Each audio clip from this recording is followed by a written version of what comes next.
తదుపరి తులారాశి. తులారాశి అనగానే దాదాపుగా మనకు భయం కలుగుతూ ఉంటుంది. ఎందుకంటే గడిచిన సంవత్సరాలలో తులారాశి వారికి చాలా ఇబ్బందులు కలిగిపోయాయి. గత సంవత్సరంలో కొద్ది తులారాశి వారికి కొద్ది అనుకూలంగానే ఉంది. అయినా కూడా కొన్ని సందర్భాలలో కొన్ని మాసాలు వారికి కొద్ది కష్టకాలాలు బాగా ఏర్పడ్డాయి. కానీ ఈ సంవత్సరం వీరికి ఆదాయం 5, వ్యయం 14, రాజపూజ్యం 6, అవమానం 3 ఈ విధంగా వీరికి ఉన్నాయి. 9వ స్థానంలో 10వ స్థానంలో గురువు ఉండడం వల్ల, 6వ స్థానంలో శని సంచారం వల్ల అనారోగ్య సమస్యలు ఏర్పడ్డా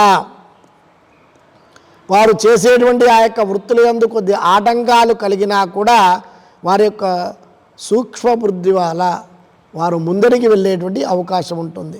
వాటి వల్ల వారికి జయము అనేటువంటిది ఎక్కువగా కలుగుతూ ఉంటుంది. ఈ సంవత్సరం తులారాశి వారికి వీరికి గర్వం అనేటువంటిది కొద్దిగా ఉంటూ ఉంటుంది.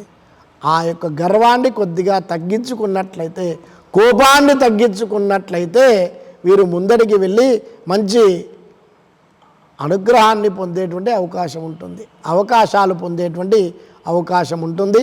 అంతేకాకుండా వినోద విలాస కూడా చక్కగా వీరు పొందేటువంటి అవకాశం ఉంటుంది. అంతేకాకుండా పేరు ప్రఖ్యాతలు కూడా, విశేషమైనటువంటి గౌరవం కూడా ఈ సంవత్సరం వీరికి లభిస్తూ ఉంటుంది. నూతన పనులు కూడా ప్రారంభిస్తూ ఉంటారు. రుణ బాధలు తొలగిపోతాయి. విద్యార్థులు కూడా చక్కగా ఉంటుంది.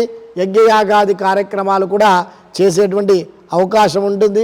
అలాగే ఈ యొక్క తులారాశి వారు విదేశీయానం కూడా చేసేటువంటి అవకాశం ఉంది. వృధా సంచారం చేయకుండా చక్కగా వీరు భగవంతుని స్మరిస్తూ, భగవంతుని తలుచుకుంటూ ఆ యొక్క ఆదిత్య హృదయ స్తోత్ర పారాయణాన్ని వారానికి ఒక్కసారి కానీ పారాయణం చేస్తూ ముందడికి వెళ్ళినట్లయితే ఈ సంవత్సరం తులారాశి వారికి గత 4 సంవత్సరాలుగా జరిగినటువంటి నష్టమంతా కూడా తొలగిపోయి సుఖప్రదాన్ని పొందేటువంటి అవకాశం ఉంటుంది ఈ సంవత్సరం ఈ యొక్క తులారాశి వారికి.